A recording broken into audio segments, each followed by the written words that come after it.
सालगिरह ॾींहुं अचण खां अॻु में मां 3 केक कटे चुको आहियां ऐं सुबुह लाइ मां 2 जॻहियुनि ते केक कटे आयो आहियां।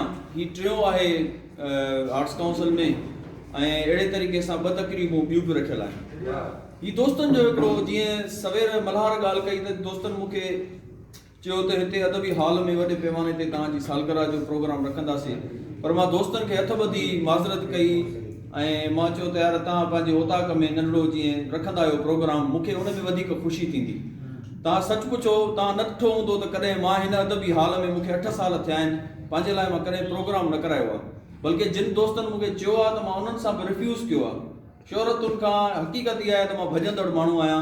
मां चवंदो आहियां कुंड में वेही पंहिंजो कमु कजे ऐं हीअ जेके मोहबतूं आहिनि, हीअ जेके दोस्त असां वेठा आहियूं, तव्हां यकीन कयो त इहे असल में हक़ीक़ी मोहबतूं आहिनि। हे जेके दोस्त असां हिक ॿिए सां गॾिजी मुख़्तलिफ़ इदारनि में कमु कयूं था, हे हिकिड़ो जेको अणमयो प्यार मिले थो, असां हिक ॿिए खे भाकुरनि में भरियूं था, चुमियूं ॾियूं था, इहो असल में मां सम्झां थो प्यार आहे, इहा असल में सिक आहे, इहा असल में मोहबत आहे। ऐं इहे मोहबतूं क़ाइमु रहनि, मां सम्झां थो असांजो ज़िंदगीअ में जेको हर कंहिंजो पंहिंजो पंहिंजो कमु आहे, सफ़र आहे, उहो जारी आहे।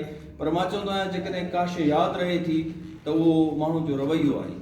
तो माण्हू पंहिंजो जेको रवैयो रखे थो, उनजी मोट बि माण्हू खे पॉज़िटिव मिले थी ऐं घणी क़दुरु मिले थी।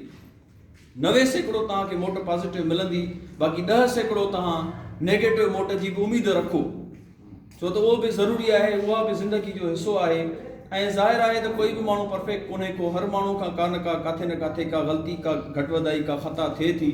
ऐं पोइ इहा बि रियलाइज़ेशन आहे उन्हनि जे माण्हुनि जे तरफ़ां, जॾहिं कॾहिं कॾहिं के अहिड़ा रवैया मिलनि था त पोइ माण्हू पंहिंजे अंदर में ॾिसे थो त मूंखां का ग़लती थी हूंदी। जेकॾहिं इहो माण्हू मूंसां थोरो तेज़ ॻाल्हाए थो त पॉसिबल आहे मूंखां का ग़लती थी हुजे ऐं उहा ग़लती दुरुस्त करण जो हिकिड़ो मौक़ो मिली वञे थो।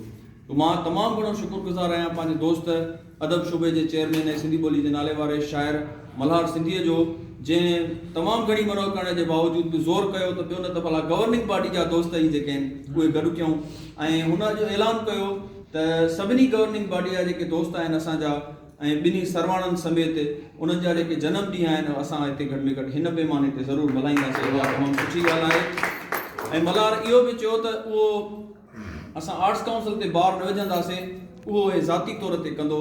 मां जस ॼां थो खेसि त उहो इन क़िस्म जी मोहबत जो इज़हार करे थो। तव्हां सभिनी जो मां तमामु घणो थोराइतो आहियां।